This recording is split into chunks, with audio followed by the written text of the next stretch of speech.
it's utterly fascinating to me that this whole system that was reconstructed once again in the 1970s works because it feels very much like, duct tape. Uh, but yet it's persisted for what, like 5 decades? And yet through our entire course of history, we've seen that these monetary regimes are inherently unstable. Like something always happens, whether it's some form of technology disruption or some sort of economic disruption, they're unstable. And I'm wondering, maybe as we get into kind of the next phase of money that we might enter into, which is the internet native money phase, this new technology that's kind of opened up for us. I'm wondering if you see we've gone from commodity money to bank backed IOU money to now like fiat money, which is the regime that we're in. Do you think that this is the end of the era? I mean, is 5 decades a fairly long time? And if we are at the end of the era, what kind of replaces it? Maybe you could start to introduce the concept of internet native money as well, Lynn.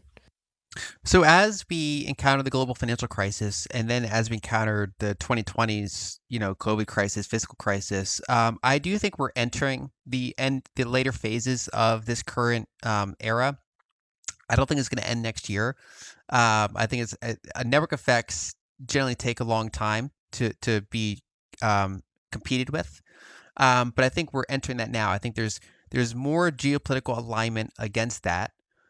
They still have their headwinds, but there's more adamant pressure to do something about it. And then two, these newer technologies have enabled new ways to go around it, or ironically, new ways to extend it. And so yeah, I would say that digitally native money is both good for the dollar and bad for the dollar, depending on what time frame you look at. So the invention of Bitcoin is basically the invention of fast digital settlement. So it's saying, okay, for centuries, we keep making money faster by centralizing it and making it more efficient that way. Well, here's a way to have a shared ledger that's decentralized, right? That's basically the invention of Bitcoin and related technologies. And so one of the capabilities that has is that as these digitally native monies grow in awareness and adoption and size and liquidity and better technology, they can pierce these 160 different currency bubbles in a way that prior types of money cannot. So, for example, if you were in Argentina and you want dollars, it's hard for you to get your hands on dollars because Argentinian can kind of block, they can control dollars flowing in and out of the airport. They can tell banks what they can or cannot do with dollars. And so, getting a dollar on the street, you're going to pay a lot more for it because it's very hard to get. They're very scarce. Same thing for many other countries. Whereas, say, stable coins can pierce in there more readily digitally than physical dollars can. And so on one hand, you have, like, for example, BRICS countries and other things trying to, like, de-dollarize in a way from the top down. But from the bottom up, when you ask people on the street, what currency do you want? They generally want dollars. They don't want Chinese yuan. They don't want Indian rupees. They generally want dollars. That's even in those like street markets, black markets, gray markets, the most liquid saleable outside currency tends to be the dollar, at least in most countries. And so tokenizing assets like the dollar or like the T-bill, for example, is a way to push that into these countries and where there is a strong, natural, organic, bottom-up demand for it, for lack of anything better. They might hold gold, but they also want dollars, for example. And so these technologies that kind of perforate, they break the borders, the financial borders that countries have been able to build around themselves.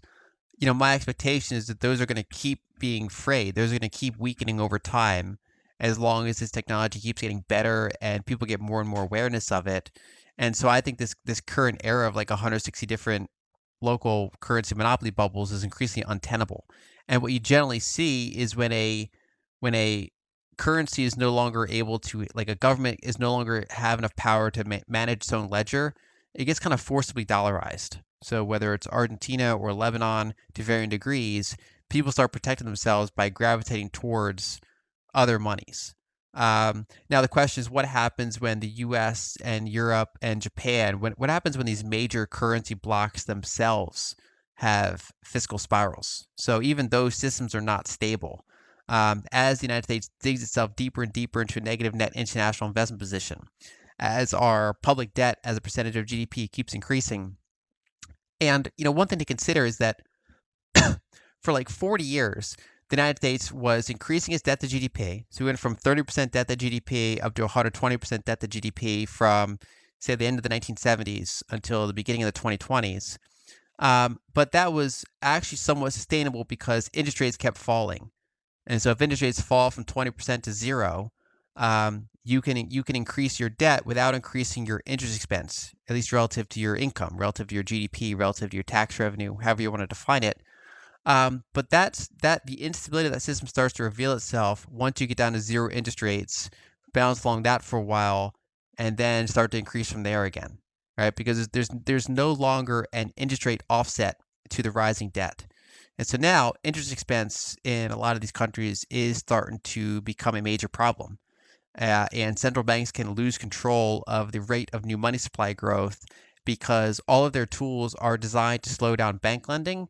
They're not designed to slow down large government deficits and interest expense. And so as the bigger currencies become unstable, I mean, that's where we go through the looking glass. That's the future. Like what's going to win? What's going to outcompete the dollar? Is there a Bitcoin future in our, is there like an orange future in our path? I know you guys would probably say another currency, Ethereum, but whatever the case may be, right now, I think what this technology does is it gives people more choice around the world. It kind of breaks these monopolies, allows the more global competition of money again. In the near term, that can ironically be good for the dollar because it allows dollars to enter these jurisdictions more readily.